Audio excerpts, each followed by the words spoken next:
आज की वीडियो में हम पढ़ेंगे क्लास 8 का साइंस चैप्टर जिसका नाम है stars and the solar system. First है सेलेस्टियल ऑब्जेक्ट्स। हमारे स्काई में जितने भी जो स्टार्स हैं, प्लैनेट्स हैं, मून एंड जो अदर ऑब्जेक्ट्स हैं उन्हें बोलते हैं सेलेस्टियल ऑब्जेक्ट्स। सेलेस्टियल ऑब्जेक्ट्स के बाद है एस्ट्रोनॉमी। क्या होता है? देखो, जो ये सेलेस्टियल ऑब्जेक्ट्स हैं इनको स्टडी करना और इनसे रिलेटेड फिनोमिना को स्टडी करना ही कहा जाता है एस्ट्रोनॉमी। नेक्स्ट है मून। देखो, हम सभी को पता है मून क्या होता है। जब नाइट में हम मून देखते हैं तो ये बहुत ज्यादा ब्राइट दिखाई देता है हमें, ठीक है। तो मून क्या है? Moon is the brightest object in the night sky. Next है full moon day. Full moon day को हिंदी में पूर्णिमा बोलते हैं। जिस दिन हमें आसमान में पूरा चांद दिखाई देता है उस दिन को बोलते हैं फुल मून डे। इस डायग्राम में देखो, ये है फुल मून, ठीक है। पूर्णिमा का चांद ऐसा होता है, बिल्कुल हमें ब्राइट दिखाई देता है और कंप्लीट गोल्ड डिस्क दिखाई देती है, ठीक है। लेकिन पूर्णिमा के बाद जो चांद का ब्राइट पार्ट है वो धीरे धीरे कम होता जाता है एंड पूर्णिमा के 15वें दिन पर न्यू मून डे आता है। न्यू मून डे को बोलते हैं अमावस और इस दिन हमें चंद्रमा नहीं दिखाई देता आसमान में, ठीक है। हमने फुल मून डे पढ़ा, अब हम पढ़ेंगे न्यू मून डे। अभी हमने पढ़ा कि पूर्णिमा के 15वें दिन पर आता है न्यू मून डे, ठीक है। अब देखो, न्यू मून डे को हिंदी में अमावस बोलते हैं। अब देखो, अमावस वाले दिन हमें चंद्रमा नहीं दिखाई देता, लेकिन अमावस के अगले दिन यानी कि न्यू मून डे के नेक्स्ट डे से जो चंद्रमा का ब्राइट पार्ट है वो धीरे धीरे बढ़ता हुआ दिखाई देता है, ठीक है। और न्यू मून डे से सही 15वें दिन पर आता है फुल मून डे यानी कि पूर्णिमा। नेक्स्ट है क्रिसेंट मून। देखो, अमावस के नेक्स्ट डे जो चांद है उसका हमें स्मॉल ब्राइट पोर्शन दिखाई देता है, ठीक है। इस स्मॉल ब्राइट पोर्शन को ही बोलते हैं क्रिसेंट मून। नेक्स्ट है फेजेस ऑफ द मून। देखो, मंथ में, एक महीने में हम कितनी बार देखते हैं कि चांद का जो ब्राइट पार्ट है कभी ज्यादा हो रहा है, कभी धीरे धीरे कम हो रहा है और किसी दिन हमें बिल्कुल भी चांद नहीं दिखाई देता। तो इस तरह से जो ये अपीयर होता है चांद का ब्राइट पार्ट, इसे बोलते हैं फेजेस ऑफ द मून, ठीक है। अब जो ये फेजेस ऑफ द मून है ये हमारे सोशल लाइफ में बहुत इंपॉर्टेंट रोल प्ले करता है। किस तरह से रोल प्ले करता है? देखो, दिवाली किस दिन होती है? अमावस वाले दिन होती है। उस दिन हमें चांद बिल्कुल नहीं दिखाई देता, तो अमावस के अकॉर्डिंग ही दिवाली बनाई जाती है, ठीक है। ऐसे ही जो बुद्ध पूर्णिमा और गुरु नानक बर्थडे होता है ये पूर्णिमा वाले दिन बनाए जाते हैं। देखो, जो मून है वो खुद की लाइट कभी भी प्रोड्यूस नहीं करता, ठीक है। अब होता क्या है कि मून के जिस पार्ट पर सनलाइट पड़ती है, मून लाइट वहां से रिफ्लेक्ट होकर हमारी तरफ आती है, जिसकी वजह से हमें मून का ब्राइट पार्ट दिखाई देता है, ठीक है। तो मून हमें क्यों दिखाई देता है? मून हमें इसलिए दिखाई देता है क्योंकि मून के जिस पार्ट पर सनलाइट पड़ती है, मून के उस पार्ट से लाइट रिफ्लेक्ट होती है हमारी तरफ और वही रिफ्लेक्टेड लाइट की वजह से हमें मून का वो ब्राइट पार्ट दिखाई देता है।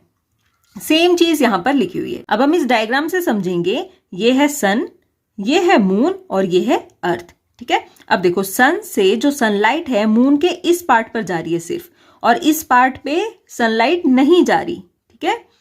और सन से जो सनलाइट है वो अर्थ के केवल इस पार्ट पे जा रही है, इस पार्ट पे नहीं जा रही, जिसकी वजह से जो अर्थ है उसके इस पार्ट पे नाइट है, ठीक है। अब देखो, होता क्या है, सनलाइट मून के इस पार्ट पे पड़ी तो जो मून पे जो लाइट पड़ी है सनलाइट वो रिफ्लेक्ट होकर हमारी तरफ आती है, जिसकी वजह से अर्थ पर जहां पर नाइट होती है वहां पर जो चंद्रमा है वो चमकता हुआ दिखाई देता है, ठीक है। नेक्स्ट है मून सरफेस। देखो, जो मून सरफेस है वो डस्टी एंड बैरन होती है। मून पर बहुत सारे स्टीप एंड हाई माउंटेन्स होते हैं एंड मून पर कोई भी एटमॉस्फेयर नहीं होता, ना ही वाटर होता। नेक्स्ट हम पढ़ेंगे स्टार्स के बारे में। देखो, आसमान में बहुत सारे स्टार्स हैं, इनका नंबर बहुत ज्यादा है, ठीक है। जो स्टार्स हैं वो अपनी खुद की लाइट प्रोड्यूस करते हैं। जो सन है वो भी एक स्टार है। अब आपको पता है कि जो सन है वो खुद की ही लाइट प्रोड्यूस करता है, ठीक है। अर्थ एंड सन के बीच में जो डिस्टेंस है वो है 150 मिलियन किलोमीटर। कितना है? 150 मिलियन किलोमीटर, ठीक है। अब देखो, जो सन है वो अर्थ के पास है। अब इतना भी पास नहीं है, कितना डिस्टेंस है? 150 किलोमीटर, ठीक है। लेकिन जो नेक्स्ट नियरेस्ट स्टार है जो कि अर्थ के पास है वो है अल्फा सेंटोरी। अब अल्फा सेंटोरी एंड अर्थ के बीच का डिस्टेंस है 4.3 लाइट ईयर्स, ठीक है। अब यहाँ पर लाइट ईयर्स क्यों लिखा? लाइट ईयर्स इसलिए लिखा क्योंकि जो लार्ज डिस्टेंस है उसको एक्सप्रेस किया जाता है लाइट ईयर में, ठीक है। जिस यूनिट में लार्ज डिस्टेंस एक्सप्रेस किया जाता है वो यूनिट है लाइट ईयर। अगर हम बात करें अर्थ एंड सन के बीच में जो डिस्टेंस है उसको लाइट ईयर में एक्सप्रेस करने की, तो अर्थ एंड सन के बीच का डिस्टेंस है 8 लाइट मिनट्स। कितना है? 8 लाइट मिनट्स, ठीक है। अब देखो, जो स्टार्स हैं वो दिन के टाइम में भी हमारे स्काई में प्रेजेंट होते हैं, लेकिन वो हमें इसलिए नहीं दिखाई देते क्योंकि जो सनलाइट होती है वो काफी ब्राइट होती है, जिसकी वजह से जो दूसरे स्टार्स हैं वो हमें डे टाइम में नहीं दिखाई देते। नेक्स्ट है पोल स्टार। अब पोल स्टार कहाँ पे सिचुएटेड होता है? पोल स्टार सिचुएटेड होता है अर्थ एक्सिस की डायरेक्शन में, ठीक है। और जो पोल स्टार है ये कभी भी मूव होता हुआ अपीयर नहीं होता। ये है अर्थ और ये है अर्थ का सेंट्रल एक्सिस की डायरेक्शन में पोल स्टार सिचुएटेड होता है। नेक्स्ट है कि जो अर्थ है अपने एक्सिस पे वेस्ट टू ईस्ट डायरेक्शन में रोटेट करती है। अब अर्थ अपने एक्सिस पे वेस्ट टू ईस्ट डायरेक्शन में रोटेट कर रही है, इस वजह से जो स्टार्स हैं वो मूव होते हुए अपीयर होते हैं ईस्ट टू वेस्ट डायरेक्शन में, ठीक है। अब देखो, जो सन है वो भी स्टार है, ठीक है। अब अर्थ क्या है? वो अपने एक्सिस पे रोटेट कर रही है वेस्ट टू ईस्ट डायरेक्शन में, इसी वजह से हमें सन मूव होता हुआ अपीयर होता है ईस्ट टू वेस्ट डायरेक्शन में। नेक्स्ट है कॉन्स्टिलेशन। देखो, बहुत सारे जो स्टार्स हैं वो एक ग्रुप बना लेते हैं और जो एक ग्रुप है उसकी शेप है ना वो रिकॉग्नाइजेबल होती है, मतलब किसी ना किसी चीज से मिलती है, तो इस चीज को ही बोलते हैं कॉन्स्टिलेशन, ठीक है। फॉर एग्जाम्पल ग्रेट बेयर, जो ग्रेट बेयर है इसे अर्सा मेजर और सप्तऋषि भी बोलते हैं, ठीक है। अब सप्तऋषि को हम नाइट टाइम में देखते हैं, नाइट टाइम में भी हम जैसे 8, 9, 10, 11 ऐसे बज रहे होते हैं, इस टाइम पे हम सप्तऋषि को इजिली देख सकते हैं।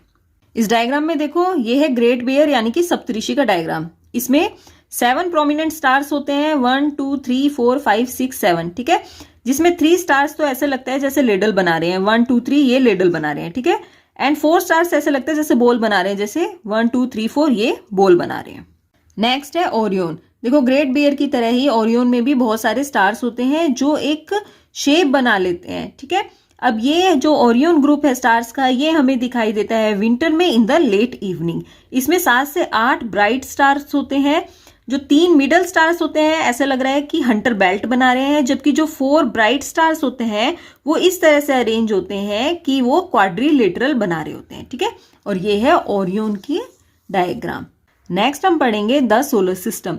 देखो, सन एंड सेलेस्टियल बॉडीज जो सन के चारों तरफ रिवॉल्व करती हैं वो मिलकर बनाती हैं सोलर सिस्टम, ठीक है। तो सोलर सिस्टम में क्या आता है? Planets, comets, asteroids and meteors.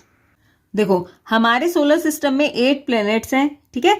जो सन के सबसे पास है वो है मरकरी, मरकरी के बाद है वीनस, इसके बाद है अर्थ, अर्थ के बाद मार्स, मार्स के बाद जुपिटर, जुपिटर के बाद सैटर्न, सैटर्न के बाद Uranus and then Neptune. First हम पढ़ेंगे सन के बारे में। जो सन है वो अर्थ का नियरेस्ट स्टार है, ठीक है।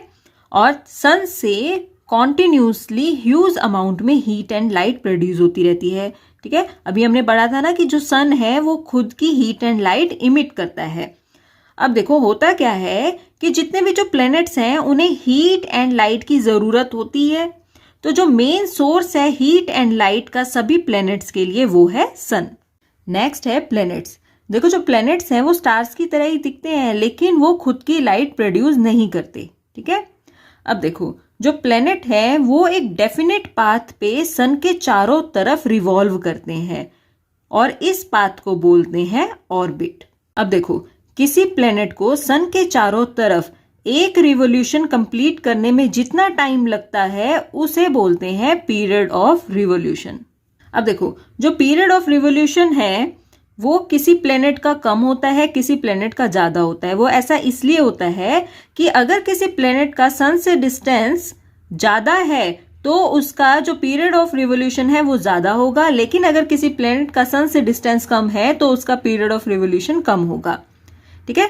तो जो सबसे जल्दी चक्कर लगा लेता है सूरज के चारों तरफ वो है मरकरी, उसके बाद है वीनस, देन अर्थ, उसके बाद है मार्स, उसके बाद है जुपिटर, उसके बाद सैटर्न, उसके बाद यूरेनस और उसके बाद है नेपच्यून।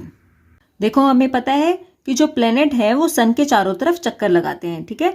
लेकिन जो प्लेनेट है वो अपने एक्सिस पर भी रोटेट करते रहते हैं। अब किसी प्लेनेट को वन रोटेशन कंप्लीट करने में जितना टाइम लगता है उसे बोलते हैं पीरियड ऑफ रोटेशन। नेक्स्ट हम पढ़ेंगे सैटेलाइट। सैटेलाइट क्या होती है? जब किसी सेलेस्टियल बॉडी के चारों तरफ दूसरी सेलेस्टियल बॉडी रिवॉल्व करती है तो जो ये दूसरी सेलेस्टियल बॉडी है उसे बोलते हैं सैटेलाइट।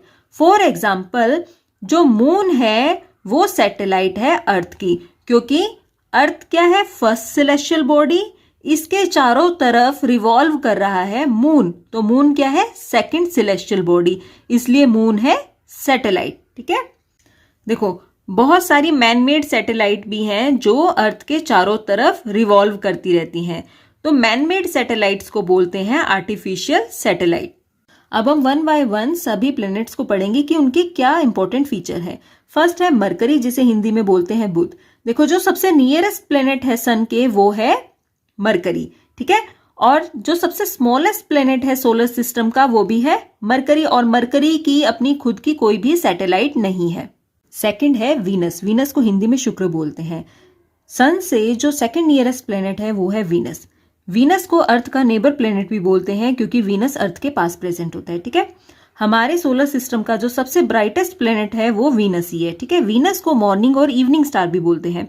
वीनस को मॉर्निंग स्टार इसलिए बोलते हैं, कई बार क्या होता है कि सनराइज से पहले वीनस हमें ईस्ट में दिखाई देता है, ठीक है, इसलिए इसे बोलते हैं मॉर्निंग स्टार।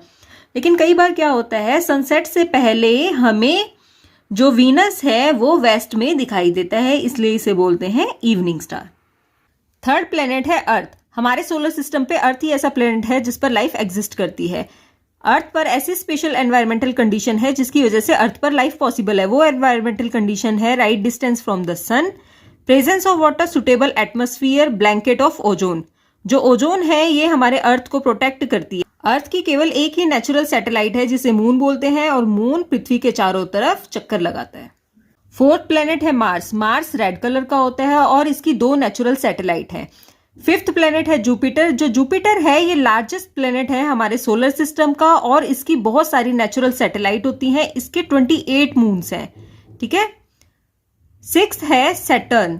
सैटर्न के चारों तरफ रिंग्स होती हैं और इसकी भी बहुत सारी नेचुरल सैटेलाइट्स हैं खुद की। सेवंथ प्लेनेट है यूरेनस। ये रोटेट करता है ईस्ट टू वेस्ट की तरफ। ये mainly hydrogen and helium gas से मिलकर बना है। यूरेनस एक्सट्रीमली कोल्ड प्लेनेट है, इसलिए इसे कोल्ड प्लेनेट भी बोलते हैं। इसकी खुद की 21 नेचुरल सैटेलाइट्स हैं, यानी कि यूरेनस के 21 मून्स हैं। एट्थ प्लेनेट है नेपच्यून। जो नेपच्यून है वो सोलर सिस्टम का आउटर मोस्ट प्लेनेट है। इसके खुद के 8 मून्स हैं, यानी कि नेपच्यून की 8 नेचुरल सैटेलाइट्स हैं। जो नेपच्यून है ये भी हीलियम एंड हाइड्रोजन गैस से मिलकर बना है, और ये भी एक्सट्रीमली कोल्ड प्लेनेट की कैटेगरी में आता है। देखो हमारे सोलर सिस्टम में प्लेनेट एंड स्टार्स के अलावा और भी बहुत सारे मेंबर्स होते हैं, जैसे एस्टेरॉइड्स, कॉमेट्स, मीटियोर्स। अभी हम इन्हें वन बाय वन पढ़ेंगे। फर्स्ट है एस्टेरॉइड्स। जो मार्स एंड जुपिटर है उसके ऑर्बिट्स के बीच में लार्ज गैप होता है। जो ये लार्ज गैप है इसमें large number of small objects होते हैं। ये ऑब्जेक्ट सन के चारों तरफ घूमते हैं, ठीक है, रिवॉल्व करते हैं सन के चारों तरफ। इन्हीं स्मॉल ऑब्जेक्ट्स को बोलते हैं एस्टेरॉइड्स। नेक्स्ट है कोमेट्स। देखो जो कोमेट है वो दिखने में ऐसे लगते हैं जैसे उनका एक ब्राइट हेड है और एक लॉन्ग टेल है। ठीक है, जो कोमेट हेली है ये हर 76 साल बाद दिखाई देता है। इसको लास्ट टाइम 1986 में देखा गया था। नेक्स्ट है मीटियोर्स। आपने रात में देखा होगा कि आपको टूटता हुआ तारा दिखाई देता है। इन्हीं टूटते हुए तारों को मीटियोर्स बोलते हैं, और इन्हें इंग्लिश में शूटिंग स्टार्स बोलते हैं। इन्हें शूटिंग स्टार्स बोलते तो हैं पर एक्चुअल में ये स्टार्स होते नहीं हैं। नेक्स्ट है मीटियोराइट। देखो होता क्या है, जो स्मॉल मीटियोर्स होते हैं वो हमारी अर्थ पर पहुंचने से पहले ही इवेपोरेट हो जाते हैं कंप्लीटली, और उन्हें बोलते हैं शूटिंग स्टार्स। ठीक है, लेकिन जो लार्ज मीटियोर्स होते हैं वो हमारी अर्थ पर पहुंच जाते हैं, और जब ये मीटियोर हमारी अर्थ पे पहुंच जाते हैं तब इन मीटियोर्स को बोलते हैं मीटियोराइट। नेक्स्ट है आर्टिफिशियल सैटेलाइट्स। जो आर्टिफिशियल सैटेलाइट्स हैं ये मैनमेड होती हैं, मतलब इन्हें ह्यूमन ही बनाते हैं। और जो ये आर्टिफिशियल सैटेलाइट हैं ये अर्थ के चारों तरफ रिवॉल्व करती हैं। आर्टिफिशियल सैटेलाइट्स अर्थ के ज्यादा पास होती हैं एज कंपेयर टू मून। देखो इंडिया ने बहुत सारी आर्टिफिशियल सैटेलाइट बनाई भी हैं और उनको लॉन्च भी किया है। जो फर्स्ट इंडियन आर्टिफिशियल सैटेलाइट थी वो है आर्यभट्ट। इसके अलावा बहुत सारी इंडियन सैटेलाइट है, जैसे कल्पना 1, इनसेट, IRS, EDUSAT और भी बहुत सारी सैटेलाइट है। अब आर्टिफिशियल सैटेलाइट्स की जरूरत पड़ती क्यों है? आर्टिफिशियल सैटेलाइट्स को यूज किया जाता है वेदर फोरकास्टिंग में, टेलीविजन रेडियो के सिग्नल को ट्रांसमिट करने में, ठीक है। इसके अलावा टेली कम्युनिकेशन और रिमोट सेंसिंग के लिए भी आर्टिफिशियल सैटेलाइट्स की जरूरत पड़ती है।